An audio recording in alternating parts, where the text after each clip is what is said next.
آج تجوید کے احکامات میں میم ساکنہ کا تیسرا قاعدہ اظہار شفوی پڑھیں گے۔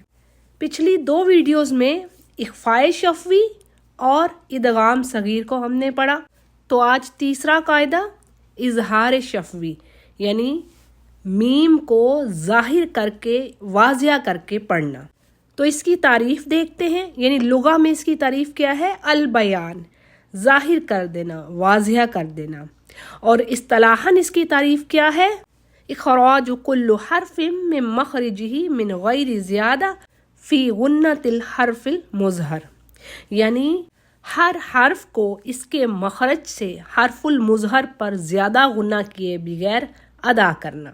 یوں سمجھیے کہ میم ساکن پر کچھ حروف نکال کر باقی 26 حروف پر غنہ نہیں کریں گے، یعنی اس کے 26 حروف ہیں۔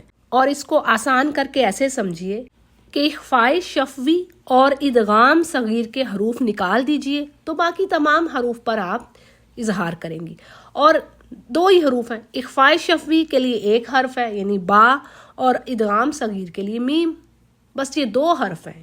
یعنی اگر میم ساکن کے بعد با آتا ہے تو ہم غنہ کریں گے، اور میم ساکن کے بعد اگر میم ہی آ جاتی ہے تو وہ حرف مشدد بن جاتا ہے، تو اس پر بھی غنہ ہوگا۔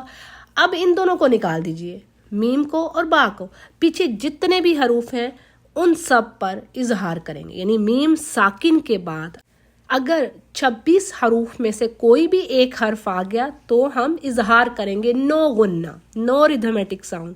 اچھا، ایک لفظ میں اس کی مثالیں دیکھ لیں۔ الحمدللہ، حمد، حمد۔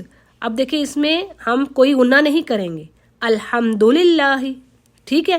اسی طرح من اموالہم، تو یہاں پر بھی میم ساکن ہے، اموالہم، ہم نہیں کریں گے، ٹھیک ہے، اموالہم، میم ساکن کے بعد واو آ رہی ہے، بس اس پر اظہار ہو گیا۔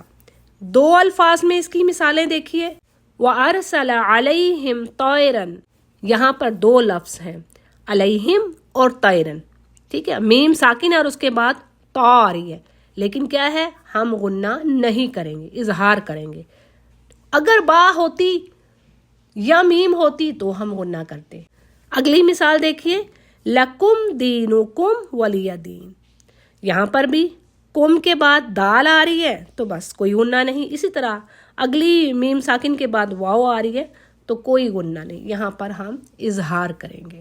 اچھا، ایک خاص بات نوٹ کر لیجئے، 4 حروف ایسے ہیں جو دونوں ہونٹوں سے ادا ہوتے ہیں اور ان کو الحروف الشفویہ کہتے ہیں۔